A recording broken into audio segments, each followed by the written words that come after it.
Victoria ಆಸ್ಪತ್ರೆಯಲ್ಲಿ dermatologist ಆಗಿದ್ದಂಥ doctor Krithika ರೆಡ್ಡಿಯ ಸಾವಿನ ರಹಸ್ಯ 6 ತಿಂಗಳ ಬಳಿಕ ಬಯಲಾಗಿದೆ. ಪತ್ನಿಯನ್ನ ಇಂಜೆಕ್ಷನ್ ಕೊಟ್ಟು ಕೊಂದು ಕಳ್ಳಾಟವಾಡಿದ್ದಂಥ ಪತಿ ಮಹೇಂದ್ರ ರೆಡ್ಡಿಯ ಕೊಲೆಯ ರಹಸ್ಯ, ಆತ ಮಾಡಿದ್ದಂಥ ಮರ್ಡರ್ನ ರಹಸ್ಯ ಈಗ ರಿವೀಲ್ ಆಗಿದೆ. ಆತನೂ ಕೂಡ ವಿಕ್ಟೋರಿಯಾ ಆಸ್ಪತ್ರೆಯಲ್ಲಿ ಸರ್ಜನ್ ಆಗಿದ್ದವನು. ಅನುಮಾನ ಏನು? ಅವಳಿಗಾಗಿ ಪತ್ನಿಯನ್ನ ಕೊಂದು ಬಿಟ್ನ ಮಹೇಂದ್ರ ರೆಡ್ಡಿ. ಬೇರೆ ಯುವತಿಯ ಜೊತೆ ಪತಿ ಮಹೇಂದ್ರ ರೆಡ್ಡಿ ಸಂಪರ್ಕವನ್ನ ಹೊಂದಿದ್ದಂತೆ. ಹಗಲು ರಾತ್ರಿ ಆ ಯುವತಿಯ ಜೊತೆ ಫೋನ್ನಲ್ಲಿ ಮಾತನಾಡ್ತಿದ್ದಂತೆ. ಸಣ್ಣ ಪುಟ್ಟ ಕಾರಣಕ್ಕೆ ಪತ್ನಿ ಕೃತಿಕಾ ರೆಡ್ಡಿಯ ಜೊತೆ ಜಗಳ ಕೂಡ ಮಾಡ್ತಿದ್ದಂತೆ. ಡಾಕ್ಟರ್ ಮಹೇಂದ್ರ ರೆಡ್ಡಿಯ ವಿರುದ್ಧ ಮೃತ ಕೃತಿಕಾ ರೆಡ್ಡಿಯ ತಂದೆ ಆರೋಪವನ್ನ ಮಾಡಿದ್ದಾರೆ. ಕೃತಿಕಾ ರೆಡ್ಡಿ ವಿಕ್ಟೋರಿಯಾ ಆಸ್ಪತ್ರೆಯಲ್ಲಿ ಡರ್ಮಟಾಲಜಿಸ್ಟ್ ಆಗಿದ್ದಾಕೆ.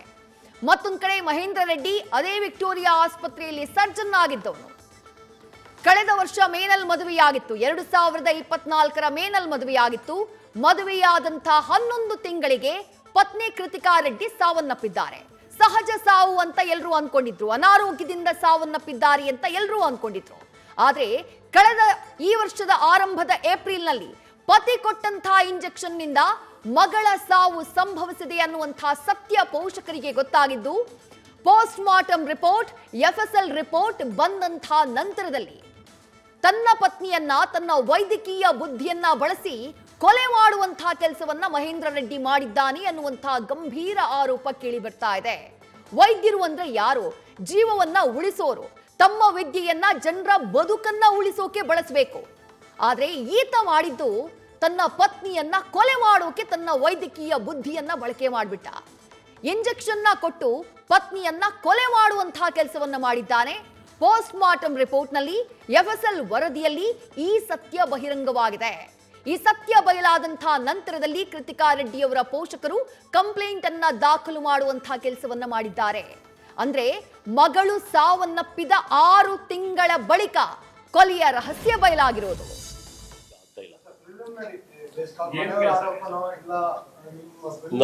ಈಗ ಹೇಳೋದಿಲ್ಲ, ಯಾಕಂದ್ರೆ ಅದು ಸಬ್ಜೆಕ್ಟ್ ಆಫ್ ಇದು ಆಗುತ್ತೆ. ಇದು ಎವಿಡೆನ್ಸ್ ಹೇಳ್ತೀನಿ, ಬಟ್ ಇದರಲ್ಲಿ ಕೆಲವು ಮಾಹಿತಿ ನಮ್ಗೆ ಬಂದಿದೆ. ಅದರ ಮೇಲೆ ನಮ್ಮ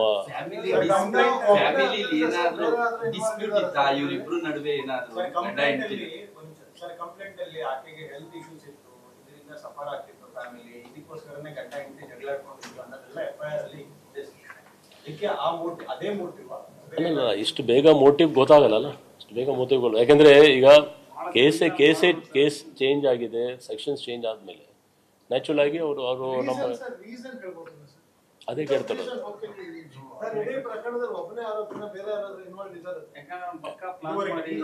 ಆಸ್ ಆಫ್ ನಾವು ಅವ್ರಿಗೆ ನಾವು, ಯಾಕೆಂದ್ರೆ ಮೇನ್ ಅವ್ರು ಕರ್ಕೊಂಡು ಬಂದ ಅಲ್ಲಿ ಹಾಸ್ಪಿಟಲ್ಗೆ, ಯಾವುದು ಫಸ್ಟ್ ಹಾಸ್ಪಿಟಲ್ಗೆ ಅವ್ರಿಗೆ ಕರ್ಕೊಂಡು ಬರುವಾಗ ಅವ್ರು ಮಾತ್ರ ಇದ್ರು. ಮತ್ತೆ ಗಂಡ ಹೆಂಡತಿ ಇದು ಅವ್ರು ಯಾರ ಮೇಲೆ ಯಾರ ಬಗ್ಗೆ ಕಂಪ್ಲೇಂಟ್ ಮಾಡಿಲ್ಲ, ಮತ್ತೆ ಡೀಟೇಲ್ ಆಗಿ ಏನು ಹೇಳಿಲ್ಲ. ಸೊ ಸದ್ಯಕ್ಕೆ ಅವ್ರ ಜೊತೆ ಇನ್ನೂ ಬೇರೆ ಅವ್ರದ್ದು ಕೈವಾಡಿದ್ರೆ ಖಂಡಿತ ಅವ್ರ ಬಗ್ಗೆ ಆಕ್ಷನ್ ಆಗುತ್ತೆ.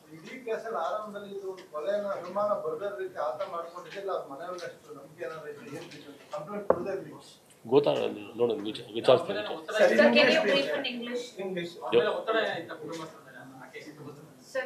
ಅದು ಕೇಳಬೇಕು ನಾವು ಇಲ್ಲಿ.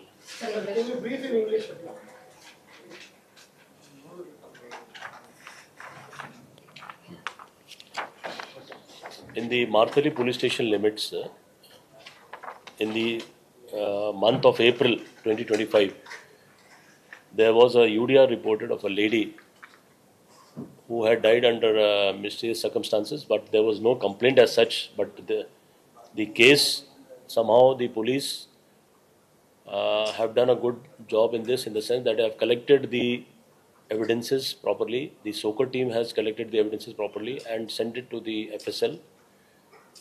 The post-mortem report was also inconclusive because the viscera was sent. All these reports which came recently, that there is an excess use of propofol, which is a sedative which is used in anesthesia. After that, the person has died. Subsequently, based on the complaint of the father of the deceased, case of murder has been taken up, and the prime accused as of now the husband of the deceased, who is working as a doctor in a government hospital, has been secured from Udupi. Detailed investigation will be now taken up under the supervision of the Joint Commissioner, because initially no one gave a complaint, but the official reports point to something which is very serious. So this case has to be taken to its logical end. Charge sheet has to be submitted. So the evidences which have been collected till now point out to the hand of the of his husband, of her husband, because he was the person who has brought the brought her to the hospital initially, and had never complained of what happened, and told that she was not in good health and she was undergoing treatment. But now we are seeing that the treatment which she was undergoing, she has been injected with sedatives, which goes to show that there was a malafide intention. So these details have to be investigated, and we will take up the case in earnest. Sir, was there a doubt since beginning that this matter is not so easy or some fishy? Krithika ರೆಡ್ಡಿಯ ಕೊಲೆಗೆ ಸಂಬಂಧಪಟ್ಟ ಹಾಗೆ ನಗರ police ಆಯುಕ್ತ ಸೀಮಂತ್ ಕುಮಾರ್ ಸಿಂಗ್ ಅವರು detail ಆದಂತಹ ಮಾಹಿತಿಯನ್ನ ನೀಡಿದ್ದಾರೆ. ಪೊಲೀಸರ ತನಿಖೆಯಲ್ಲಿ ಕಂಡು ಬಂದಿದ್ದೇನು, ಕಳೆದ ಏಪ್ರಿಲ್ನಲ್ಲಿ ಕೃತಿಕಾ ರೆಡ್ಡಿಯ ಸಾವಾಗಿರುತ್ತೆ. ಆಸ್ಪತ್ರೆಗೆ ಪತಿಯೇ ಕರ್ಕೊಂಡು ಬಂದಿರ್ತಾನೆ. ಆ ಟೈಮ್ನಲ್ಲಿ ಒಂದು UDR ದಾಖಲು ಮಾಡಿರ್ತಾರೆ. ಯಾಕಂದ್ರೆ ಯಾರೂ ಅನುಮಾನ ಪಟ್ಟಿರೋದಿಲ್ಲ, ಯಾರೂ ಕೂಡ ಯಾವುದೇ ಕಂಪ್ಲೇಂಟ್ ಅನ್ನ ಕೊಟ್ಟಿರೋದಿಲ್ಲ. ಆ ಯುವತಿಯ ಕೃತಿಕಾ ರೆಡ್ಡಿಯ ಮನೆಯವರು ಕೂಡ ಯಾವುದೇ ಕಂಪ್ಲೇಂಟ್ ಅನ್ನ ಕೊಟ್ಟಿರೋದಿಲ್ಲ. ಆದ್ರೆ ಪೊಲೀಸರು ತನಿಖೆಯನ್ನ ಮಾಡಿದಂತಹ ಸಂದರ್ಭದಲ್ಲಿ ಒಂದಿಷ್ಟು ಎವಿಡೆನ್ಸ್ಗಳು ಪತ್ತೆಯಾಗುತ್ತೆ. ಅದು ಏನು ಅಂತಂದ್ರೆ, ಆಕೆಗೆ ದೇಹದಲ್ಲಿ ಸೆಡೆಟಿವ್ ನ ಪ್ರೋಪೋಫುಲ್ ಅನ್ನುವಂತಹ ಸೆಡೆಟಿವ್, ಅನೆಸ್ಥೇಷಿಯಾದಲ್ಲಿ ಕೊಡುವಂತಹ ಸೆಡೆಟಿವ್ ಇದು, ಅದನ್ನ ಇಂಜೆಕ್ಟ್ ಮಾಡಲಾಗಿದೆ. ಅದು ಬಹಳ ಸಾರಿ ಇಂಜೆಕ್ಟ್ ಮಾಡಲಾಗಿದೆ ಅಥವಾ ಹೈ ಡೋಸ್ ನಲ್ಲಿ ಇಂಜೆಕ್ಟ್ ಮಾಡಲಾಗಿದೆ ಅನ್ನುವಂಥ ವಿಚಾರವನ್ನ ಮೆನ್ಷನ್ ಮಾಡಿದ್ದಾರೆ ನಗರ ಪೊಲೀಸ್ ಆಯುಕ್ತರು. ಆ ರೀತಿ ಆ ಸೆಡೆಟಿವ್ ನ ಕೊಟ್ಟಂತಹ ಕಾರಣಕ್ಕಾಗಿನೇ ಆಕೆ ಪ್ರಾಣವನ್ನ ಕಳ್ಕೊಂಡಿದ್ದಾಳೆ. ಆ ಸೆಡೆಟಿವ್ ನ ಕೊಟ್ಟಿದ್ಯಾರು ಅಂತ ಕೇಳಿದ್ರೆ ಪತಿ ಡಾಕ್ಟರ್ ಮಹೇಂದ್ರ ರೆಡ್ಡಿ. ಆತನೇ ಮನೆಯಲ್ಲಿ ಚಿಕಿತ್ಸೆಯನ್ನ ಕೊಟ್ಟಿದ್ದಾನೆ, ಆತನೇ ಆ ಸೆಡೆಟಿವ್ ನ ಆಕೆ ಕೊಟ್ಟಿದ್ದಾನೆ. ಅಂದ್ರೆ ಆಕೆಯನ್ನ ಕೊಲ್ಲಬೇಕು ಅನ್ನುವಂತಹ ಉದ್ದೇಶಕ್ಕಾಗಿ ನೀಡಿರುವಂತಹ ಶಂಕೆ ವ್ಯಕ್ತವಾಗಿದೆ. ಕೊಲೆ ಮಾಡುವುದಕ್ಕೆ ಮೋಟಿವ್ ಏನು, ಆ ಬಗ್ಗೆ ನಾವು ತನಿಖೆ ಮಾಡ್ತಾ ಇದೀವಿ ಅಂತ ಹೇಳಿ ಬೆಂಗಳೂರು ನಗರ ಪೊಲೀಸ್ ಆಯುಕ್ತ ಸೀಮಂತ್ ಕುಮಾರ್ ಸಿಂಗ್ ಅವರು ಹೇಳಿದ್ದಾರೆ. ಪತಿ ಡಾಕ್ಟರ್ ಮಹೇಂದ್ರ ರೆಡ್ಡಿ, ಆತನನ್ನ ಈಗಾಗಲೇ ಅರೆಸ್ಟ್ ಮಾಡಲಾಗಿದೆ. ಉಡುಪಿಯಲ್ಲಿ ಆತನನ್ನ ಬಂಧನ ಮಾಡಲಾಗಿದೆ. ಈ ಹಿಂದೆ ಏಪ್ರಿಲ್ ತಿಂಗಳಲ್ಲಿ ಪತ್ನಿ ಸಾವನ್ನಪ್ಪಿದಂತಹ ಟೈಮ್ನಲ್ಲಿ UDR ದಾಖಲಾಯ್ತಲ್ಲ, ಆಗ ಈತ ಕೊಟ್ಟಂತಹ ಮಾಹಿತಿ ಏನು ಅಂದ್ರೆ, ಆಕೆ ಮೊದಲಿಂದ ಅನಾರೋಗ್ಯದಿಂದ ಬಳಲ್ತಾ ಇದ್ಲು, ಆಕೆಗೆ ವಾಂತಿ ಹಾಗೆ ಬೇರೆ ಬೇರೆ ಸಮಸ್ಯೆಗಳಿದ್ವು, ಆಕೆ ಮೊದಲಿಂದ ಟ್ರೀಟ್ಮೆಂಟ್ ಅನ್ನ ಪಡ್ಕೊಳ್ತಾ ಇದ್ಲು ಅನ್ನುವಂಥ ಮಾತನ್ನ ಹೇಳಿದ್ದ. ಎಲ್ಲೂ ಕೂಡ ತಾನೇ ಆಕೆಯನ್ನ ಕೊಲೆ ಮಾಡೋದಕ್ಕೆ ಅನಸ್ಥೀಷಿಯಾನ ಕೊಟ್ಟಿದ್ದೀನಿ ಅನ್ನುವಂಥ ವಿಚಾರ ಹೊರಗಡೆ ಬರದೇ ಇರೋ ರೀತಿ ನೋಡಿದ್ದ. ಆದ್ರೆ ಪೊಲೀಸರು ಪ್ರಕರಣದ ಆಳಕ್ಕೆ ತಲುಪಿ, ಯಾರೂ ಕಂಪ್ಲೇಂಟ್ ಅನ್ನ ಕೊಡದೇ ಇದ್ರು, ಪ್ರಕರಣದ ಆಳಕ್ಕೆ ತಲುಪಿ ಸ್ಯಾಂಪಲ್ಗಳನ್ನ ಕಲೆ ಹಾಕಿದಾಗ ಅವುಗಳನ್ನ FSLಗೆ ಕಳುಹಿಸಿದಂತಹ ಸಂದರ್ಭದಲ್ಲಿ ಈತ ಆಕೆಗೆ ಕೊಟ್ಟಿದ್ದು, ತನ್ನ ಪತ್ನಿ ಕೃತಿಕಾ ರೆಡ್ಡಿಗೆ ಈತ ಕೊಟ್ಟಿದ್ದು ಪ್ರೋಪೋಫುಲ್ ಅನ್ನುವಂತಹ ಸೆಡೆಟಿವ್, ಅನಸ್ಥೇಷಿಯಾದಲ್ಲಿ ಇದನ್ನ ಈತ ನೀಡಿದ್ದಾನೆ ಅನ್ನುವಂಥದ್ದು ಈಗ ಬಳಕೆಗೆ ಬಂದಿದೆ. ತನಿಖೆಯ ಸಂದರ್ಭದಲ್ಲಿ ಆತ ಕೊಲೆ ಮಾಡೋಕೆ ಅಂತಾನೆ ಇದನ್ನ ನೀಡಿರೋದು ತನಿಖೆಯ ಸಂದರ್ಭದಲ್ಲಿ ಬಯಲಾಗಿದೆ. ಹಾಗಾಗಿ ಆತನನ್ನ ಅರೆಸ್ಟ್ ಮಾಡುವಂತಹ ಕೆಲಸವನ್ನ ಮಾಡಿದ್ದಾರೆ. ಬಟ್ ಯಾವ ಕಾರಣಕ್ಕೆ ಕೊಲೆ ಮಾಡದ ಅನ್ನೋದು ಇನ್ನಷ್ಟೇ ಪೊಲೀಸರ ವಿಚಾರಣೆಯಿಂದ ಗೊತ್ತಾಗಬೇಕಾಗಿದೆ. ಮನೆಯವರು ಮಾಡ್ತಾ ಇರುವಂತಹ ಆರೋಪ ಏನು, ಕೃತಿಕಾ ರೆಡ್ಡಿ ಅವರ ತಂದೆ ಮಾಡ್ತಾ ಇರೋ ಆರೋಪ ಏನು ಅಂದ್ರೆ, ಈ ಡಾಕ್ಟರ್ ಮಹೇಂದ್ರ ರೆಡ್ಡಿ ಏನಿದ್ದಾನೆ, ಈತನಿಗೆ ಬೇರೆ ಯುವತಿಯ ಜೊತೆ ಸಂಪರ್ಕ ಇತ್ತು. ರಾತ್ರಿ ಹಗಲು ಆಕೆಯ ಜೊತೆ ಮಾತನಾಡ್ತಾ ಇದ್ದ. ಕೃತಿಕಾ ರೆಡ್ಡಿ ಅದನ್ನ ಪ್ರಶ್ನೆ ಮಾಡ್ತಾ ಇದ್ಲು. ಆ ಕಾರಣಕ್ಕಾಗಿ ದಂಪತಿಯ ಮಧ್ಯೆ ಜಗಳ ಆಗ್ತಾ ಇತ್ತು. ಈ ರೀಸನ್ಗಾಗಿನೇ ನನ್ನ ಮಗಳನ್ನ ಕೊಲೆ ಮಾಡಿದ್ದಾನೆ ಅಂತ ಹೇಳಿ ಕೃತಿಕಾ ರೆಡ್ಡಿ ಅವರ ತಂದೆ ಈಗ ಆರೋಪವನ್ನ ಮಾಡ್ತಿದ್ದಾರೆ. ಜೊತೆಗೆ ಆಘಾತಕ್ಕೊಳಗಾಗಿದ್ದಾರೆ. ಎಲ್ಲಕ್ಕಿಂತ ಹೆಚ್ಚಾಗಿ ಎಲ್ಲರೂ ಅಂದ್ಕೊಂಡಿದ್ದೇನು, ಇದು ಸಹಜ ಸಾವು, ಇದು ಸಹಜ ಸಾವು ಅಥವಾ ಅನಾರೋಗ್ಯದಿಂದ ಸಾವನ್ನಪ್ಪಿದ್ಲು ಅಂತಾನೆ ಅನ್ಕೊಂಡಿದ್ರು. ಯಾರಿಗೂ ಪತಿಯ ಮೇಲೆ ಅನುಮಾನ ಇರಲಿಲ್ಲ. ಈ ಬಗ್ಗೆ ಮಾತನಾಡೋದಕ್ಕೆ ಸೋದರ ಮಾವ ಮೋಹನ್ ರೆಡ್ಡಿ ಅವರು ನಮ್ಮ ಜೊತೆ ದೂರವಾಣಿ ಸಂಪರ್ಕದಲ್ಲಿ. ಕೃತಿಕಾ ರೆಡ್ಡಿ ಅವರ ಸೋದರ ಮಾವ ಸರ್, ನಮಸ್ಕಾರ. ಸೋದರ ಮಾವ ಅಲ್ಲ, ಕೃತಿಕಾ ರೆಡ್ಡಿ ಅವರ ನಾನು ಬ್ರದರ್ ಇನ್ ಲಾ. ಸರ್ ಹೇಳಿ ಸರ್, ನಿಮಗೆ ಯಾವುದೇ ಅನುಮಾನ ಬಂದಿರ್ಲಿಲ್ವಾ ಏಪ್ರಿಲ್ ತಿಂಗಳಲ್ಲಿ ಕೃತಿಕಾ ರೆಡ್ಡಿ ಅವರು ಸಾವನ್ನಪ್ಪಿದಂತಹ ಟೈಮ್ನಲ್ಲಿ? ಈ ಮದುವೆ ಆದ 11 ತಿಂಗಳಿಂದ ನಮಗೆ, ನಾವು ನಮ್ಮ ಬಿಸ್ನೆಸ್ ಅಲ್ಲಿ ನಮ್ಮ ಓಡಾಡ್ಕೊಂಡು ನಮ್ ಬಿಸಿ ಇರ್ತಾ ಇದ್ವಿ. ನಾವು 1 ತಿಂಗಳಾಗಿತ್ತು ಅವ್ರನ್ನ ಮೀಟ್ ಆಗಿ. ಸೊ ಆತರ ಯಾವ್ದು ನಮ್ಮ ವೈಫ್ ಜೊತೆ ಲೈಕ್ ಇಂಟ್ರಾಕ್ಟ್ ಮಾಡ್ಕೊಂತ ಇದ್ರು. ಆತರ ಇದ್ದಿದ್ರೆ ಆ ಹುಡುಗಿಗೆ ಏನ್ ಸಮಸ್ಯೆ ಇರ್ಲಿಲ್ಲ. ಬೇಸಿಕಲಿ ಅಕ್ಟೋಬರ್ ತಿಂಗಳಲ್ಲಿ ಆ ಹುಡುಗಿಗೆ ಟೆಸ್ಟ್ ಮಾಡ್ಸರು, ಈ ತರ ಲೋ ಶುಗರ್ ಬಂದಿದೆ ಅಂತ ಇದು ಮಾಡಿದ್ದಕ್ಕೆ ಎಂಡೋಕ್ರೈನಿಸ್ಟ್ ಹತ್ರ ಫುಲ್ 72 hours ಫಾಸ್ಟಿಂಗ್ ಟೆಸ್ಟ್ ಮಾಡ್ತಿದ್ರು. ಸೊ ಅದರಲ್ಲೂ ಏನೂ ಇಲ್ಲ.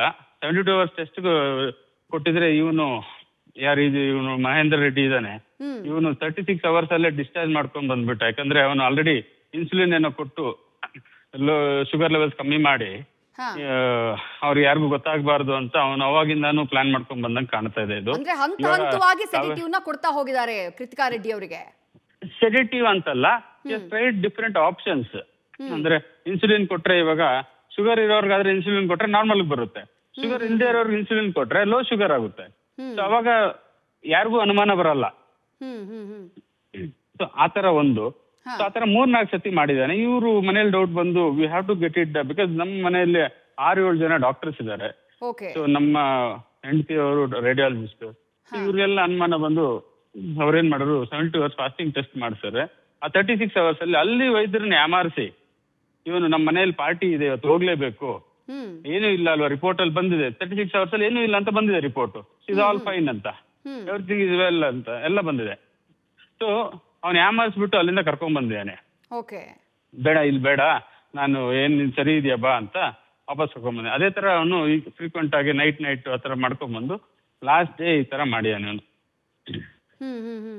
IV ಕ್ಯಾನ್ಯುಲಾ ಅವ್ರ ಮನೇಲಿ ಕೊಟ್ಟು ಅಲ್ಲಿ ಇದು ಮಾಡಿದ್ರೆ ತುಂಬಾ ದೊಡ್ಡ ಇದಾಗುತ್ತೆ.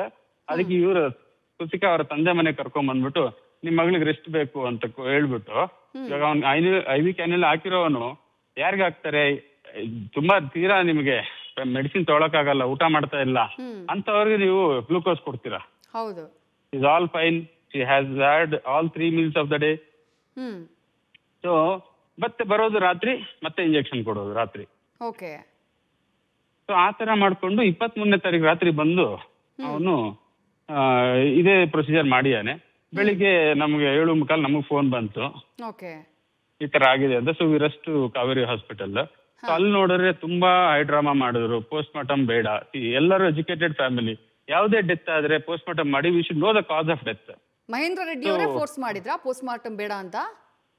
ಮಹೇಂದ್ರ ರೆಡ್ಡಿ, ಅವರ ತಂದೆ ತಾಯಿ, ಅವ್ರ ರಿಲೇಟಿವ್ಸ್, ಅವ್ರ ಕಡೆ ಯಾರ್ಯಾರು ಇದ್ರು ಇನ್ಫ್ಲೂಯೆನ್ಷಿಯಲ್ ಮಾಡಿ, ಇವನ್ ಅವರು ಪೊಲೀಸ್ ಅವ್ರನ್ನ ವಾಪಸ್ ಕಳ್ಸಿಬಿಟ್ಟಿದ್ದಾರೆ ಪೋಸ್ಟ್ ಮಾರ್ಟಮ್ ಬೇಡ ಅಂತ. ಆಂಬುಲೆನ್ಸ್ ಅವ್ರಿಗೂ ಬಾಡಿ ತೊಳ್ಕೊಂಬ. ನಾನು ನಮ್ಮ ವೈಫ್ ಎಂಟರ್ ಆಗಿದ ತಕ್ಷಣ ವಿ ಸೆಡ್ ನೋ, ನಮಗ್ ಕಾಸ್ ಆಫ್ ಡೆತ್ ಗೊತ್ತಾಗಬೇಕು. ನಮ್ಗೆ ಅನುಮಾನ ಇಲ್ಲದೆ ಇರ್ಬೋದು, ಇವಾಗ ಇಲ್ದಿರ ಇರ್ಬೋದು. ನಮ್ಗೆ ಏನಕ್ಕೆ 28 ವರ್ಷ ಮಗು ಇಷ್ಟೊಂದು ಓದಿ 4 ಡಿಗ್ರಿ ಪಡೆದಿದ್ದಾಳೆ, ಇಷ್ಟೊಂದು ಓದಿ ಏನಕ್ಕೆ ಇರೋದು ನಮ್ಗೆ ಗೊತ್ತಾಗಬೇಕು ಅಂತ ನಾವು ನಮ್ಮ ವೈಫ್ ನಿಖಿತಾ ಅವರು ಅದನ್ನ UDR ಮಾಡಿ ಪೋಸ್ಟ್ ಮಾರ್ಟಮ್ಗೆ ನಾವು ಹ್ಯಾಂಡ್ ಓವರ್ ಮಾಡಿದ್ವಿ. ಅಲ್ಲೂ ಸಹಿತ ಇಲ್ಲಿ ಮೃತರ ಮನೆಯಲ್ಲಿ ನಾವು ಬೇರೆಯವರೆಲ್ಲರೂ ಸೇರಿದ್ರೆ ಅಲ್ಲಿ ಪೋಸ್ಟ್ ಮಾರ್ಟಮ್ ಹತ್ರ ಅವ್ರ ತಂದೆ ತಾಯಿ ಇವರು ಸಂಬಂಧಿಕರು ಅಲ್ಲೂ ಒತ್ತಾಯ ಬೇಡ, ಇವಾಗ್ಲೂ ಮಾಡ್ಬೋದು ಬೇಡ, ಒತ್ತಾಯ ಪೋಸ್ಟ್ ಮಾರ್ಟಮ್ ಬೇಡ. ನೆಕ್ಸ್ಟ್ ಪೋಸ್ಟ್ ಮಾರ್ಟಮ್ ರೂಮ್ ಒಳಗೆ ನಾನು ಹೋಗ್ಬೇಕು ಅಂತ ಆಟ, ನನ್ನ ವೈಫ್ ಕಟ್ ಮಾಡೋದು ನೋಡ್ಬೇಕು ಅಂತ. ಯಾರಿಗಾರು ಅದು ಸಾಧ್ಯವಾಗುತ್ತೆ ನೋಡಕ್ಕೆ? ಅಲ್ಲೂ ಮ್ಯಾನಿಪುಲೇಟ್ ಮಾಡಬಹುದು ಅಂತ ಟ್ರೈಡ್ ಎ ಲಾಟ್. ಸೊ ಇದನ್ನೆಲ್ಲ ಬಚ್ಚಿಟ್ಟು ಅವನು ತುಂಬಾ ಅಮಾಯಕನ ತರ ನಮ್ಮ ಅತ್ತೆ ಮಾವ ಹತ್ರ ಹಂಗ್ ಬಿಹೇವ್ ಮಾಡಿ ಅವ್ರನ್ನು ಬ್ರೈನ್ ವಾಶ್ ಮಾಡಿ ಇದನ್ನೆಲ್ಲ ಹಿಂಗ್ ಮಾಡಿ. ಸೊ ಕ್ಲಿನಿಕ್ ಮಾಡ್ಕೊಡ್ತಾ ಇದ್ರು. 10 ದಿವಸ ಕ್ಲಿನಿಕ್ ಓಪನಿಂಗ್ ಇತ್ತು. ಅವ್ರಿಗೆ even last day of our demise work ಮಾಡಿ ಪ್ರಿಸ್ಕ್ರಿಪ್ಷನ್ ಪ್ಯಾಡ್ ಹೆಂಗಿರ್ಬೇಕು, ನಮ್ ಲೆಟರ್ ಹೆಂಗಿರ್ಬೇಕು, ವೆಬ್ಸೈಟ್ ಹೆಂಗಿರ್ಬೇಕು ಅಂತ she has sent an email to him as well as to my wife at around 8:14 PM. ಸಾಯೋ ದಿನಾನು ಆರೋಗ್ಯವಾಗಿ ಇದ್ರು ಅವರು. ಆರೋಗ್ಯವಾಗಿದ್ರು. ಹೊರಗಡೆ ಬಂದು ನಾಯಿಗೂಟ ಹಾಕಿದ್ದಾರೆ. CCTVಯಲ್ಲೆಲ್ಲ ಫುಟೇಜಸ್ ರೆಕಾರ್ಡಿಂಗ್ ಇರುತ್ತೆ, ನೀವು ನೋಡೋರೆ ಅದೆಲ್ಲ ಪೊಲೀಸರು ಇನ್ವೆಸ್ಟಿಗೇಷನ್ ಮಾಡಿ ನೋಡ್ಬೇಕು, ಪತ್ತೆ ಹಚ್ಬೇಕು ಇದು ಏನಕ್ಕೆ ಮಾಡ್ದ ಅಂತ. ನಮಗೆ ಇವಾಗ ಗೊತ್ತಾಗ್ತಿರೋ ಮಾಹಿತಿ ಪ್ರಕಾರ ಇವನಿಗೆ ಅನೈತಿಕ ಸಂಬಂಧ ಯಾವ್ದೋ ಇದೆ ಅಂತ ರಿಲೇಟಿವ್ಸ್ ಎಲ್ಲರೂ ಹೇಳಕ್ ಶುರು ಮಾಡಿದ್ದಾರೆ. ಇವಾಗ ನಮ್ಗೆ 2 ದಿವಸನೇ ಗೊತ್ತಾಯ್ತು. ಇನ್ನೊಂದು ಅವನಿಗೆ ಫೈನಾನ್ಷಿಯಲ್ ಸ್ಟ್ರೆಸ್ ಇರ್ಬೋದು. ಎಲ್ಲದಕ್ಕೂ ಅವ್ರ ತಂದೆ ಮೇಲೆ ಡಿಪೆಂಡ್ ಆಗಿದ್ದ. 20,000, 30,000, 50,000ಕ್ಕೂ ಅವ್ರ ತಂದೆ ಮೇಲೆ ಡಿಪೆಂಡ್ ಆಗಿದ್ದ. ಒಂದು ಮತ್ತೆ ಅವ್ನ್ ಕ್ಲಿನಿಕ್ ದೊಡ್ಡ ಹಾಸ್ಪಿಟಲ್ ಮಾಡ್ಕೊಡ್ಬೇಕು ಅಂತ ಕೇಳಿದ್ದಂತೆ. ಸೊ ಇವರು ನಿನ್ಗೆ ಇನ್ನು ಇವಾಗ ಜಸ್ಟ್ ನೀನು ಔಟ್ಪುಟ್ ಆಗಿದೆಯಾ MS ಸರ್ಜರಿ ಮಾಡಿ, ನಿನಗೆ ಎಕ್ಸ್ಪೀರಿಯನ್ಸ್ ಬೇಕು, ಒಂದು 5-6 ವರ್ಷ ನೀನ್ ಆದ್ಮೇಲೆ ಎಕ್ಸ್ಪೀರಿಯನ್ಸ್ ತಗೋಪ್ಪ, ಅದಕ್ಕೆ ನಾವು ಕ್ಲಿನಿಕ್ ಮಾಡ್ಕೊಡ್ತೀವಿ, ಅದ್ರಲ್ಲಿ ಪ್ರಾಕ್ಟೀಸ್ ಮಾಡಿ ಮತ್ತೆ ನೀವು ದೊಡ್ಡದು ಮಾಡ್ಕೊಡ್ತೀವಿ ಅಂತ ಇವನ್ ಅಶ್ಯೂರ್ಡ್ ದೆಮ್. ಕೃತಿಕಾ ಮನೆಯವರು, ತಂದೆಯವರು, ಕೃತಿಕಾ ಅವ್ರ ತಂದೆ ತಾಯಿ ಮಾಡಿದ್ರು. ಇಷ್ಟೊಂದು ಅಶ್ಯೂರ್ ಮಾಡಿದ್ರು. ಅದಲ್ಲದೆ ಅದಕ್ಕೆ ಚಿಕ್ಕ ಕ್ಲಿನಿಕ್ ಅಂದ್ರೆ 3,000 ಅಡಿಯಲ್ಲಿ ಸ್ಕಿನ್ ಅಂಡ್ ಸ್ಕ್ಯಾಲ್ಪೆಲ್ ಅಂತ ಮಾಡಿದ್ರು. ಸ್ಕಿನ್ ಅಂದ್ರೆ ರಿಲೇಟೆಡ್ ಟು ಡರ್ಮಟಾಲಜಿ, ಸ್ಕ್ಯಾಲ್ಪೆಲ್ ಅಂದ್ರೆ ರಿಲೇಟೆಡ್ ಟು ಸರ್ಜರಿ. ಸೊ ಅವನಿಗೆ ಒಂದು ಚೂರು ನಾಟ್ ಇವನ್ 1% ಇಂಟ್ರೆಸ್ಟ್ ಇರಲಿಲ್ಲ ಅಂತ ತಿಳಿದು ಬರ್ತಾ ಇದೆ ನಮ್ಮ ಮಾವರು ಹೇಳಿದ ಪ್ರಕಾರ. ಸೊ ಒಂದು ಡಿಸ್ಇಂಟ್ರೆಸ್ಟ್ ಇನ್ ಸೆಟಿಂಗ್ ಅಪ್ ದ ಕ್ಲಿನಿಕ್, ಇನ್ನೊಂದು ಫೈನಾನ್ಷಿಯಲ್ ಸ್ಟ್ರೆಸ್ ಇರ್ಬೋದು, ಎಕ್ಸ್ಟರ್ನಲ್ ಅಫೇರ್ ಇರ್ಬೋದು. ಸೊ ಈ ತರ ಹಲವಾರು ಫ್ಯಾಕ್ಟರ್ಸ್ ನೋಡಿದ್ರೆ ಅವನು ಓದಿರೋ ವಿದ್ಯೆನೇ ಯೂಸ್ ಮಾಡ್ಕೊಂಡು ಹೆಂಡತಿನೇ ಸಾಯಿಸಿರೋದು. ಇದು very much similar to Michael Jackson pop singer case. ಇವನ್ ತುಂಬಾ ಕ್ರೈಮ್ ಮೂವೀಸ್ ನೋಡಿ, ಇವನ್ ಬಯೋಲಾಜಿಕಲ್ ಮರ್ಡರ್ಸ್ ಹೆಂಗ್ ಮಾಡೋದು ಅದನ್ನೆಲ್ಲ ಪ್ರಾಕ್ಟೀಸ್ ಮಾಡಿ ನೋಡಿ ಮನೇಲಿ ಹೇಳ್ತಾ ಇದಾರೆ. ಆ ನೆಟ್ಫ್ಲಿಕ್ಸ್ ಅಲ್ಲಿ ನೋಡೋದೇ ಅಂತ ಸೀರೀಸ್ ಅಂತ ಇವಾಗ ಹೇಳ್ತಾ ಇದಾರೆ ಇವರು. ರಿಸರ್ಚ್ ಮಾಡ್ಕೊಂಡು ಮಾಡಿದ್ದಾರೆ ಅಂತಾನೆ ಸರ್? ಎಲ್ಲ ಪ್ಲಾನ್ಡ್ ಮರ್ಡರ್ ಮೇಡಮ್ ಇದು. ಅಲ್ಲ ಮೋಹನ್ ರೆಡ್ಡಿ ಅವರು ನೀವು ಆಗ್ಲೇ ಹೇಳ್ತಾ ಇದ್ರಿ, ನೀವು ಹೋಗ್ತೀರಿ ಪೋಸ್ಟ್ ಮಾರ್ಟಮ್ ಮಾಡೋದಿಲ್ಲ ಅಂತ ಅವ್ರು ಹಠ ಹಿಡಿದಾಗ ನೀವು ಹೇಳಿದ್ದಕ್ಕೆ ಪೋಸ್ಟ್ ಮಾರ್ಟಮ್ ಆಗತ್ತೆ. ಅದಾದ್ಮೇಲೂ ಕೂಡ ಇವ್ರ ಮೇಲೆ ಯಾವುದೇ ಕಂಪ್ಲೇಂಟ್ ದಾಖಲಾಗಿರೋದಿಲ್ಲ ಅಥವಾ ನೀವು ಯಾರು ಅನುಮಾನವನ್ನ ವ್ಯಕ್ತಪಡಿಸಿರೋದಿಲ್ಲ. ಇದು ಬಯಲಾಗಿದ್ದು ಹೇಗೆ ಅಂತ ಹೇಳಿ 6 ತಿಂಗಳ ನಂತರ ಅದನ್ನ ಸ್ವಲ್ಪ ಡೀಟೇಲ್ ಆಗಿ ವಿವರಿಸಬಹುದಾ ಅಂತ ಹೇಳಿ ಸರ್? ಅವನು ಯೂಸ್ ಮಾಡಿರುವಂತ ಡ್ರಗ್, ಅನೆಸ್ಥೆಸಿಯಾ ಡ್ರಗ್ ಪ್ರೊಪೋಫಾಲ್ ಅನ್ನೋದು it's got very short life, half life ಅಂತಾರೆ ಅದನ್ನ. 2 to 4 minutes ಅಲ್ಲಿ ಅದು ನಿಮ್ಗೆ ಹಾಫ್ ಲೈಫ್ ಹೋಗ್ಬಿಡುತ್ತೆ. ನಿಮ್ ಬಾಡಿಯಲ್ಲಿ ಇಂಜೆಕ್ಟ್ ಮಾಡಿದ ತಕ್ಷಣ 16 ಸೆಕೆಂಡ್ ಅಲ್ಲಿ ಬಾಡಿ ಪಾರ್ಟ್ಸ್ ನಿಮಗೆ ಆಕ್ಸಿಜನ್ ಸಪ್ಲೈ ಎಲ್ಲ ಸ್ಟಾಪ್ ಆಗುತ್ತೆ, ಕಂಜೆಸ್ಟ್ ಆಗ್ಬಿಡುತ್ತೆ. ಸೊ ಹ್ಯೂಮನ್ ಇಸ್ ಡೆಡ್ ಅವಾಗ 16 ಸೆಕೆಂಡ್ಗೆ. So I got this information from a top anaesthesia ಕೊಡ್ತಾರಲ್ಲ ಅವ್ರ ಕಡೆಯಿಂದ ಮಾಹಿತಿ ಬಂತು. ಈ ತರ ಇರ್ಬೇಕಾದ್ರೆ this is not traceable in any pathology reports, it is only traceable in toxicology report. ಇವನ್ ಏನಕ್ಕಲ್ಲಿ ಹೋಗ್ಬೇಕು ಒಳಗಡೆ ಅಂತ ಪ್ಲಾನ್ ಮಾಡಿದ್ದೆ, ಇದಕ್ಕೆ ಟಾಕ್ಸಿಕಾಲಜಿ ಕೊಡೋದು ಬೇಡ, ಜಸ್ಟ್ ಸಿಂಪಲ್ ಆಗಿ ಪೋಸ್ಟ್ ಮಾರ್ಟಮ್ ಮೇಲ್ ಮಾಡಿ ಕಳಿಸ್ಬೋಣ ಅನ್ನೋದಕ್ಕೆ ಇವನು ಹೋಗಿದ್ದ ಅನ್ಸುತ್ತೆ, ಹೋಗ್ಬೇಕು ಅಂತ ಪ್ಲಾನ್ ಮಾಡಿದ್ದ. ಸೊ ಇದನ್ನೆಲ್ಲ ರೂಲ್ ಔಟ್ ಮಾಡೋದಕ್ಕೆ ಅವ್ನು ಬಿಡ್ಲಿಲ್ಲ ಒಳಗಡೆ. ಸೊ ಈ ಡ್ರಗ್ ಏನ್ ಮಾಡ್ತಾರೆ, ನಿಮಗೆ ಬಾಡಿಯಲ್ಲಿ 24 hours ಆದ್ಮೇಲೆ ಟ್ರೇಸ್ ಮಾಡಕ್ಕಾಗಲ್ಲ ಅಂತ ಹೇಳ್ತಾರೆ. ಸೊ ಆತರ ಇರ್ಬೇಕಾದ್ರೆ ಇವನು ಅದನ್ನೇ ಚೂಸ್ ಮಾಡಿ, ಏನಕ್ಕೆ ಚೂಸ್ ಮಾಡಿದ್ದಾನಂದ್ರೆ ಇದೊಂದು ಕಾರಣ ಇರ್ಬೋದು. ಪೋಸ್ಟ್ ಮಾರ್ಟಮ್ ಅವ್ರದ ಮತ್ತೆ ಅತ್ತೆ ಮಾವನ ಒಪ್ಸ್ಬಿಟ್ರೆ ಪೋಸ್ಟ್ ಮಾರ್ಟಮ್ ಬೇಡ ಅಂತ ಒಪ್ಕೊಂಡ್ಬಿಡ್ತಾರೆ. ಸೊ ನಮ್ಮೂರ್ಗ್ ಬಾಡಿ ತಗೊಂಡೋಗಿ ನಾವು ಇದ್ ಮಾಡ್ಬೋದು ಅಂತ ಅದೆಲ್ಲ ಪ್ಲಾನ್ ಮಾಡೋದು. ನಾವು ಅದು ಯಾವ್ದಕ್ಕೂ ಒಪ್ಪಲಿಲ್ಲ. ನಿಮ್ದು ಏನ್ ರೈಟ್ಸ್ ಇದೆ ನೀವು ಮಾಡಿ, ಬಾಡಿ ಇವ್ರ ಜಾಗದಲ್ಲೇ ಇಲ್ಲೇ ಮಾರ್ತಳಿಯಲ್ಲೇ ನೀವು ಮಣ್ಣು ಮಾಡ್ಬೇಕು ಅಂತ ಹೇಳಿ ನಾವು ಹಠ ಇದ್ದು ಇಲ್ಲೇ ಮಾಡಿಸಿದ್ವಿ ಅವತ್ತು. ಆ ರಿಪೋರ್ಟ್ಗಳು ಬಂದಿದ್ದು ಈಗನಾ ಸರ್? ಯಾಕಂದ್ರೆ 6 ತಿಂಗಳು ಆಯ್ತಲ್ಲ. ಆ ರಿಪೋರ್ಟ್ ಬಗ್ಗೆ ಹೇಳ್ತೀನಿ. ಏನಾಗುತ್ತೆ, FSL ಅಲ್ಲಿ ಹಲವಾರು ಕೇಸುಗಳು ಇರುತ್ತೆ, ನಿಮ್ಗೆ ಗೊತ್ತಿರೋಂಗೆ ಎಷ್ಟೋ ಕೇಸುಗಳು ಹೋಗ್ತಾ ಇರುತ್ತೆ. And we can not even approach FSL. ನಮ್ಗೆ ನಮ್ ಕೇಸ್ ಬೇಗ ಮಾಡ್ಕೊಡಿ ಏನು ಮಾಡಕ್ಕಾಗಲ್ಲ. It takes its own time. So ನಮ್ಗೆ ನಾವು ಪೇಷಂಟ್ ಆಗಿ ಕಾಯ್ತಾ ಇದ್ವಿ. ನಮ್ಮ ಅತ್ತೆ ಮಾವ ಅವರು ತುಂಬಾ ಸಮಾಧಾನವಾಗಿ ಅವ್ರು ಹಗಲು ರಾತ್ರಿ ನಿದ್ದೆನೆ ಮಾಡ್ತಾ ಇರಲಿಲ್ಲ 6 ತಿಂಗಳಿಂದ. ಮೇ ಬಿ 3-4 hours ಮಲಗರೆ ಜಾಸ್ತಿ. ಅವರು ಕೂಡ ತುಂಬಾ ನೊಂದು ಬಿಟ್ಟಿದ್ದಾರೆ ಈ ವಿಷಯದಲ್ಲಿ. ಯಾಕಂದ್ರೆ ಒಂದು ಸ್ಕ್ರಾಚ್ ಆಗದಿರ ಆ ಮಗುನ ಬೆಳೆಸ್ಕೊಂಡ್ ಬಂದಿದ್ರು. ಅಂತ ಮಗುಗೆ ಇವನು 28 ವರ್ಷಕ್ಕೆ ಕಳಿಸ್ಬಿಟ್ಟ ಅಂತ ಒಂದು. ಸೊ FSL ರಿಪೋರ್ಟ್ ಬಂತು 10ನೇ ತಾರೀಕು 11ನೇ ತಾರೀಕು ಬಂತು. UDR ಕೊಟ್ಟಿದ್ರಲ್ಲ ನಮ್ಮ ವೈಫ್, ಅವ್ರು ಕರೆದು ಸ್ಟೇಷನ್ ನಲ್ಲಿ ಇನ್ಸ್ಪೆಕ್ಟರ್ ಇವರು ಅನಿಲ್ ಕುಮಾರ್ ಮತ್ತೆ ಸಬ್ ಇನ್ಸ್ಪೆಕ್ಟರ್ ರವಿಚಂದ್ರ ಅಂತ ಅವರು ಕರೆದು ಈ ತರ ಅನೆಸ್ಥೆಸಿಯಾ ಡ್ರಗ್ ಕಂಡು ಬಂದಿದೆ ಬಾಡಿ ಪಾರ್ಟ್ಸ್ ಅಲ್ಲಿ. ಸೊ ಅಂತ ಹೇಳಿದಕ್ಕೆ since my wife is also doctor, you could realise this. ಏನಕ್ಕೆ ಅನೆಸ್ಥೆಸಿಯಾ ಡ್ರಗ್ ಮನೆಯಲ್ಲಿ ಕೊಟ್ಟಿದ್ದಾನೆ ಇವನು? That has to be given in hospital setup. ಏನಕ್ಕೆ it has to be use only anaesthetist. ಇವನ್ ಏನಕ್ಕೆ ತಗೊಂಡ್ಬಂದ್ ಕೊಟ್ಟ ಅಂತ ಅನುಮಾನ ಬಂದು ವಿ ಲಾಡ್ಜ್ ಎ ಕಂಪ್ಲೇಂಟ್ ನಿನ್ನೆ. ಅಲ್ಲಿಗೆ ಸತ್ಯ ರಿವೀಲ್ ಆಗಿದೆ. Right thank you complaint lodge ಮಾಡಿದ್ಮೇಲೆ ಒಂದ್ ನಿಮಿಷ ಕಂಪ್ಲೇಂಟ್ ಲಾಡ್ಜ್ ಮಾಡಿದ್ಮೇಲೆ ಇಮಿಡಿಯೇಟ್ಲಿ ಪೊಲೀಸ್ ಅವರು FIR ಮಾಡ್ಕೊಂಡ್ರು. Within 3 hours of FIR. ನಮ್ಮ ಪೊಲೀಸ್ ಡಿಪಾರ್ಟ್ಮೆಂಟ್ ಎಷ್ಟು ಪೊಟೆನ್ಶಿಯಲ್ ಇದಾರೆ ಅಂದ್ರೆ ಅವನು ಅಪ್ಸ್ಕೊಂಡ್ ಆಗ್ಬಿಟ್ಟಿದ್ದ. ಕಂಪ್ಲೇಂಟ್ ಕೊಡ್ತಾರೆ. ಮಣಿಪಾಲ್ ಅಲ್ಲಿ ಅರೆಸ್ಟ್ ಮಾಡಿದ್ದಾರೆ. ಅರೆಸ್ಟ್ ಮಾಡಿ ಕರೆತಂದು ಇವಾಗ ಅವ್ರ ಏನ್ ಪ್ರೊಸೀಜರ್ಸ್ ಮಾಡ್ತಾರೆ. ನಾನು ಒಂದೇ ಹೇಳಿಕ್ ಬಯಸ್ತೀನಿ, police are very potential. We have total belief on our judiciary system. ನಮಗೆ ನ್ಯಾಯ ಕೊಡಿಸಬೇಕು ಅಂತ ನಾವು ನಿಮ್ಮಲ್ಲಿ ಬೇಡಿಕೆ ಹೇಳ್ಕೊಂತೀವಿ. Right sir. Thank you Mohan Reddy ಅವರೇ ನ್ಯೂಸ್ ಫಸ್ಟ್ ಜೊತೆ ಮಾತನಾಡಿದ್ದಕ್ಕೆ. ಕೃತಿಕಾ ರೆಡ್ಡಿ ಅವರ ತಂದೆ ಮುನಿರೆಡ್ಡಿ ಅವರು ನಮ್ಮ ಜೊತೆ ದೂರವಾಣಿ ಸಂಪರ್ಕದಲ್ಲಿ. ಸರ್ ನಮಸ್ಕಾರ. ನಮಸ್ಕಾರ ಮೇಡಮ್. ಮಗಳನ್ನ ಕಳ್ಕೊಂಡಿದ್ದೀರಿ. ಬಹುಶಃ ಆ ದುಃಖದಿಂದ ನೀವು ಯಾವತ್ತೂ ಹೊರಗಡೆ ಬರೋದಕ್ಕೆ ಸಾಧ್ಯ ಇಲ್ಲ. ಮಾಡಿ ಸುಮಾರು 6 ತಿಂಗಳ ಮೇಲೆ ಆಗೋಯ್ತು. ಯಾಕಂದ್ರೆ ಅದೇ ಜ್ಞಾಪಕದಲ್ಲೇ ನನ್ನ ಮನಸ್ಥಿತಿ ಆಗ್ಲಿ, ನಾನು ನಮ್ಮ ಮಿಸಸ್ ಆಗ್ಲಿ, ನಮ್ಮ ಎರಡನೇ ದೊಡ್ಡ ಮಗಳಾಗ್ಲಿ, ಯಾರೂ ನಮ್ ನೆಮ್ಮದಿಯಿಂದ ಇರಕ್ ಆಗ್ತಾ ಇಲ್ಲ ಮೇಡಮ್. ಯಾಕಂದ್ರೆ ಇದರಲ್ಲಿ ನಮ್ಗೆ ತುಂಬಾನೇ ದುಃಖಿಸ್ತರಾಗ್ಬಿಟ್ಟಿದೀವಿ. ಗಿಳಿ ತರ ಸಾಕಿದ್ರಿ ಮಗಳನ್ನ, ಗಿಡಗನ್ ಕೈಗೆ ಹೋಗಿ ಕೊಟ್ಟ ಹಂಗಾಯ್ತಾ ಅಂತ ಹೇಳಿ ಸರ್. 28 ವರ್ಷ SSLC topper, PUC topper, medicine MBBS ಅಲ್ಲಿ topper, MD topper, TNP exam, ಆಮೇಲೆ fellowship, Rajiv Gandhi university fellowship topper, 4 degree ಮಾಡಿ 10 ದಿವಸ ಇತ್ತು ಮೇಡಮ್ ಸ್ವಂತ ಕ್ಲಿನಿಕ್ ಓಪನ್ ಮಾಡ್ಬೇಕಂತ. ಅಷ್ಟವಾಗಿ, ಅಷ್ಟು ಚೆನ್ನಾಗಿ, ಅಷ್ಟು ಬ್ರಿಲಿಯಂಟ್, ಅಷ್ಟು ಹಾರ್ಡ್ ವರ್ಕಿಂಗ್ ಮೇಡಮ್. ಯಾವುದೇ ಒಂದು ಕಾಯಿಲ ಕಷಾಯ ಇನ್ನೊಂದು ಏನು ಇಲ್ಲ, ಅವೆಲ್ಲ ಇದ್ದಿದ್ದು ಇಷ್ಟೆಲ್ಲ ಸಾಧನೆ ಮಾಡಕ್ ಸಾಧ್ಯನೇ ಇಲ್ಲ.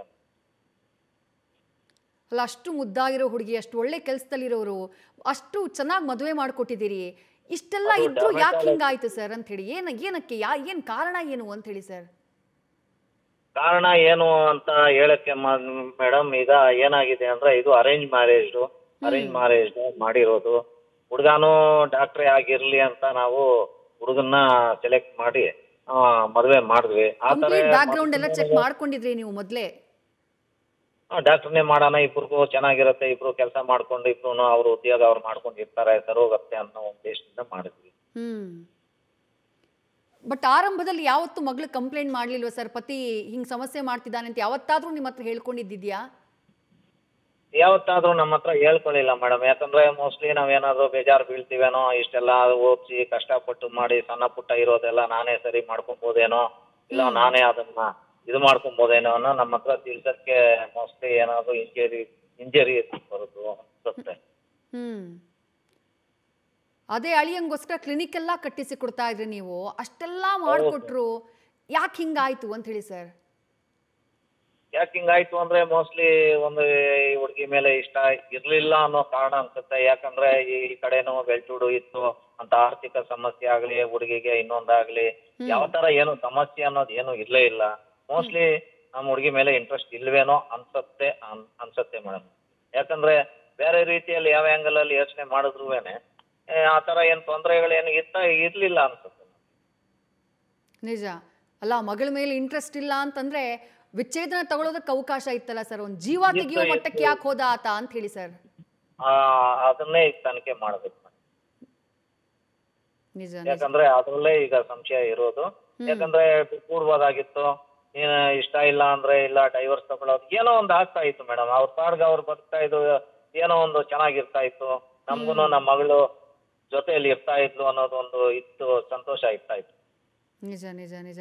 ಮಗಳು ಸಾವನ್ನಪ್ಪಿದಂತಹ ಟೈಮಲ್ಲಿ ಸರ್ ನಿಮ್ಮನ್ನೆಲ್ಲ ಹೇಗ್ ನಂಬಿಸಿದ್ರು ಅವರು, ನಿಮ್ ಜೊತೆ ಹೇಗಿದ್ರು ಅಂತ ಹೇಳಿ ಆ ಮಹೇಂದ್ರ ರೆಡ್ಡಿ?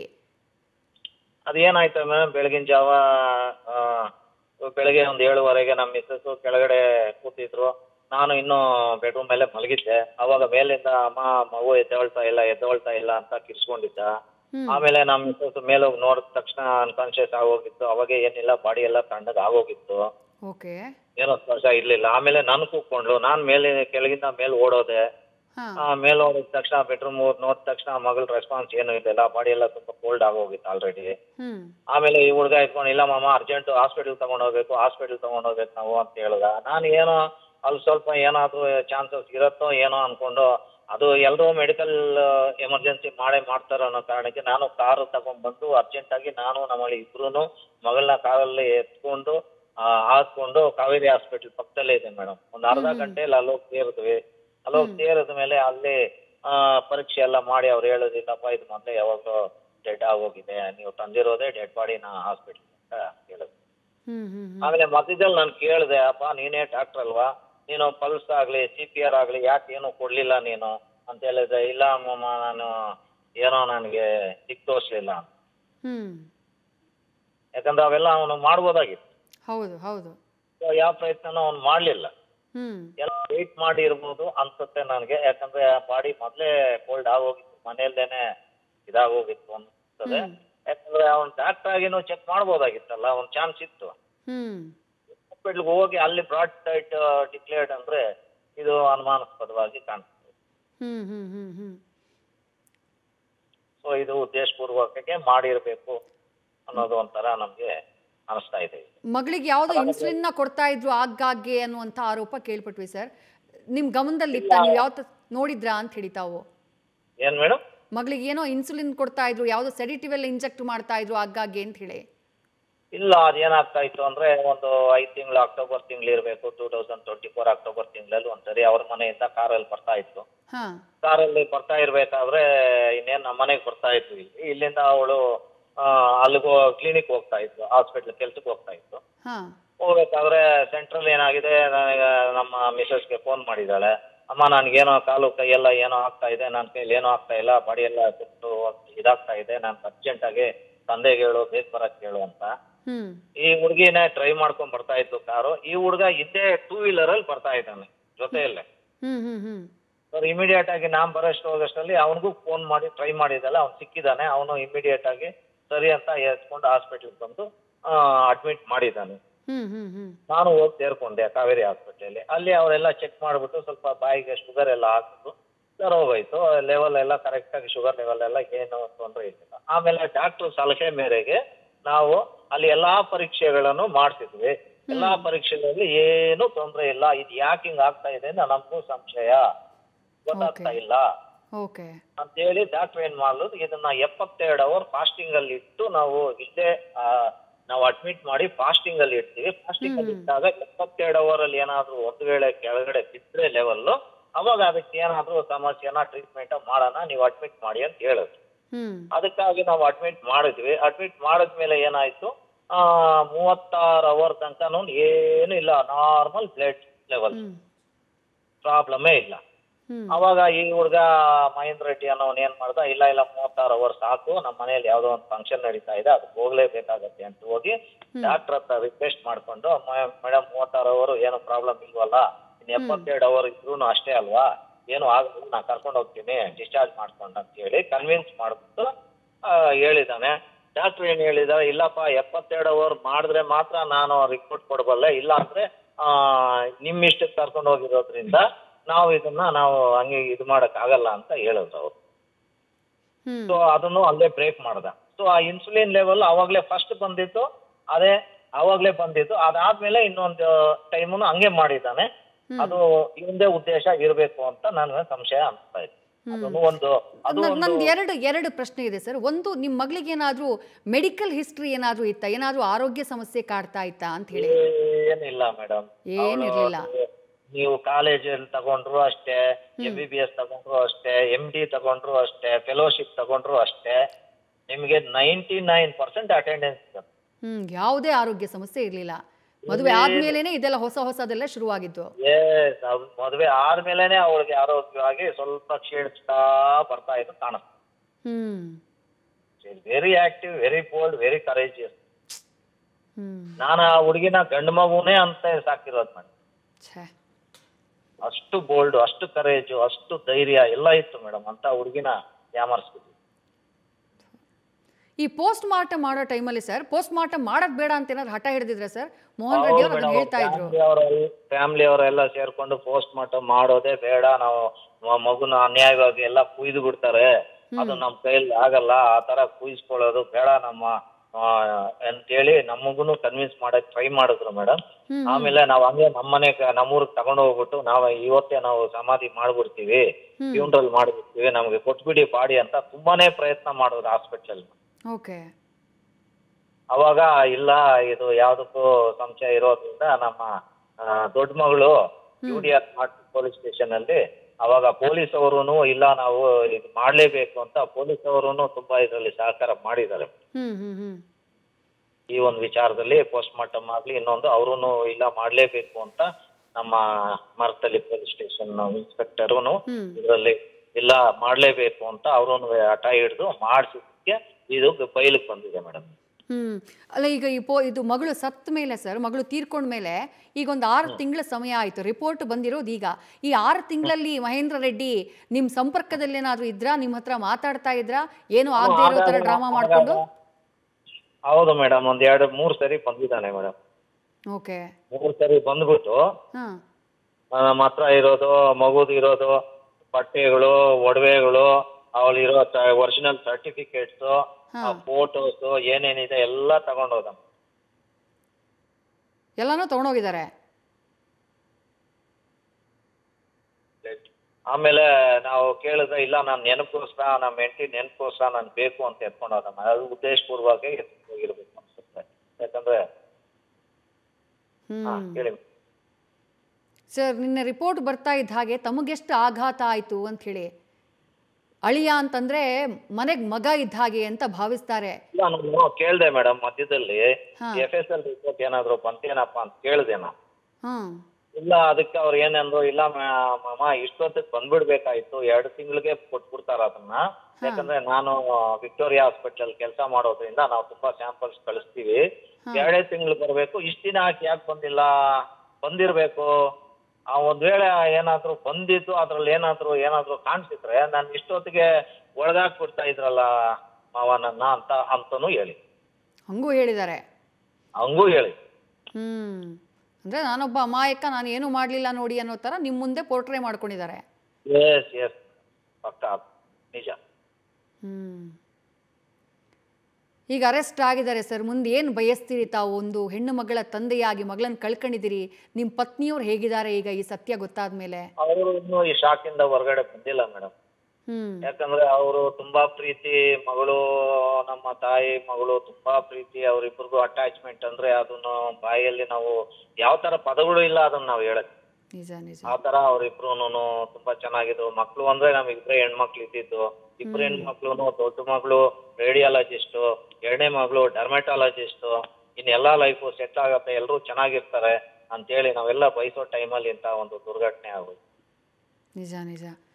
ಅನ್ಯಾಯ ಮಾಡಿದವ್ರಿಗೆ ಶಿಕ್ಷೆ ಆಗ್ಬೇಕು ಸರ್. ಆಗ್ಬೇಕು ಮೇಡಮ್. ನಾವು ಇಷ್ಟೇ ಕೇಳ್ಕೊಳ್ಳೋದು, ನಮ್ಮ ಪೊಲೀಸ್ ಇಲಾಖೆಯಿಂದ ಆಗ್ಲಿ, ನಮ್ಮ ಸಮಾಜದ ಒಳ್ಳೆ ನಿಮ್ಮಂತ ಮೀಡಿಯಾ ಇಂದನೂ ನಾವು ಕೇಳ್ಕೊಳ್ಳೋದು ಏನು ಅಂದ್ರೆ, ಇದನ್ನ ನೀವು ಅವೇರ್ನೆಸ್ ಅಂತ ತಗೊಂಡ್ಬಂದು ಈ ತರ ಒಂದು ದುರುಪಯೋಗ, ಡಾಕ್ಟರ್ಗಳೇ ಇಂಥ ಮೆಡಿಸಿನ್ಗಳನ್ನ ದುರುಪಯೋಗ ಮಾಡ್ಕೊಂಡು ದುರಂತಗಳನ್ನ ನಡೆಯದಿರ ಒಂದು ಸಂದೇಶವನ್ನು ನೀವು ಕೊಡ್ಬೇಕಾಗಿ. ಖಂಡಿತ ಖಂಡಿತ ಸರ್, ಖಂಡಿತ. ಥ್ಯಾಂಕ್ ಯು ಮುನಿರೆಡ್ಡಿ ಅವರೇ, ನ್ಯೂಸ್ ಫಸ್ಟ್ ಜೊತೆ ಮಾತನಾಡಿದ್ದಕ್ಕೆ. ನಮ್ಮ ಡಾಕ್ಟರ್ ಅಂದ್ರೆ ಇದು ಹೈಯೆಸ್ಟ್ ಎಜುಕೇಶನ್ ಮಾಡಿರೋ ಡಾಕ್ಟರ್ನ ನಮ್ಮ ನೇಷನ್ಗೆ ತುಂಬಾನೇ ನಷ್ಟ. ಜೀವ ಉಳಿಸೋರು ಅಂತ ಭಾವಿಸ್ತೀವಿ ಸರ್ ಡಾಕ್ಟರ್ಸ್ ಅಂದ್ರೆ. ಯಾವತ್ತೂ ಅನುಮಾನ ಪಡಲ್ಲ ವೈದ್ಯರ ಮೇಲೆ. ಅದೇ ಇದ್ರಲ್ಲಿ ಅದೇ ಆಗಿತ್ತು ಮೇಡಮ್. ನಿಜ. Right sir, right sir. Thank you Munireddy ಅವರೇ, ನ್ಯೂಸ್ ಫಸ್ಟ್ ಜೊತೆ ಮಾತನಾಡಿದ್ದಕ್ಕೆ. ಕೃತಿಕಾ ಅವರ ತಂದೆ ಹಾಗೆ ಅವರ ಸೋದರ, ಅವರ ಭಾವ, ಅವರ ಸಹೋದರಿಯ ಪತಿ ಅವರು ಮಾತನಾಡಿದ್ದನ್ನು ಕೇಳಿಸ್ಕೊಂಡ್ರೆ ಯಾವ ರೀತಿ ತನ್ನ ವಿದ್ಯೆಯನ್ನು ಈತ ಬಳಸ್ಕೊಂಡಿದ್ದಾನೆ ಮಹೇಂದ್ರ ರೆಡ್ಡಿ. ಅದು ಹಂತ ಹಂತವಾಗಿ ಆರೋಗ್ಯವಾಗಿದ್ದಂಥ ಮಗಳು, ಕಲಿಕೆಯಲ್ಲಿ ಬಹಳ ಚೆನ್ನಾಗಿದ್ದಂಥ ಹುಡುಗಿ, ಆಕೆಯನ್ನು ಒಂದೊಳ್ಳೆ ಸಂಬಂಧ ಅಂತ ಹೇಳಿ ಡಾಕ್ಟರ್ ಮಹೇಂದ್ರ ರೆಡ್ಡಿಗೆ ಮದುವೆ ಮಾಡಿಕೊಟ್ರೆ ಆತ ಮಾಡಿದ್ದು ಆಕೆಯನ್ನು ಹಂತ ಹಂತವಾಗಿ ಆಕೆಯ ಆರೋಗ್ಯದ ಮೇಲೆ ಅಟ್ಯಾಕ್ ಮಾಡಿತು. ಅನುಮಾನ ಬಂದಂಥ ಟೈಮ್ನಲ್ಲೂ ತಪ್ಪಿಸಿಕೊಳ್ಳೋದಕ್ಕೆ ಆತ ಮಾಡಿದಂಥ ಷಡ್ಯಂತ್ರ ಆಮೇಲೆ ಫೈನಲಿ ಆಕೆಯನ್ನು ಕೊಲೆ ಮಾಡಿತು. ಪೋಸ್ಟ್ ಮಾರ್ಟಮ್ ಆಗದೇ ಇರೋ ರೀತಿ ಡ್ರಾಮಾ ಮಾಡಿತು. ಇಷ್ಟೆಲ್ಲ ಆದಮೇಲೂ ಸತ್ಯ ಹೊರಗಡೆ ಬಂದಿದೆ. ಅದು ನಿಖಿತಾ ಅವರ ಕಾರಣಕ್ಕಾಗಿ, ಅಂದರೆ ಇವರ ಸಹೋದರಿಯ ಕಾರಣಕ್ಕಾಗಿ, ಕೃತಿಕಾ ಅವರ ಅಕ್ಕ ನಿಖಿತಾ ಅವರ ಕಾರಣಕ್ಕಾಗಿ ಫೈನಲಿ ಸತ್ಯ ಹೊರಗಡೆ ಬಂದಿದೆ. ಆರೋಪಿ ಮಹೇಂದ್ರ ರೆಡ್ಡಿ ತನ್ನ ವೈದ್ಯಕೀಯ ವೃತ್ತಿ, ಜೀವವನ್ನು ಉಳಿಸೋಕೆ ತಾನು ಬಳಸಬೇಕಾದಂಥ ವಿದ್ಯೆ, ಆ ವಿದ್ಯೆಯನ್ನ ಪತ್ನಿಯನ್ನ ಕೊಲೆ ಮಾಡೋದಕ್ಕೆ ಆತ ಬಳಸಿದ್ದಾನೆ. ಆತನ ಅಸಲಿಯತ್ತು ಹೊರಗಡೆ ಬರ್ತಾ ಇದ್ದ ಹಾಗೆ, FSL ರಿಪೋರ್ಟ್ ಕೈ ಸೇರ್ತಾ ಇದ್ದ ಹಾಗೆ, ಕಂಪ್ಲೇಂಟ್ ಲಾಡ್ಜ್ ಆಗಿ ಮಹೇಂದ್ರ ರೆಡ್ಡಿಯನ್ನ ಮಣಿಪಾಲದಲ್ಲಿ ಅರೆಸ್ಟ್ ಮಾಡುವಂತಹ ಕೆಲಸವನ್ನ ಪೊಲೀಸರು ಮಾಡಿದ್ದಾರೆ.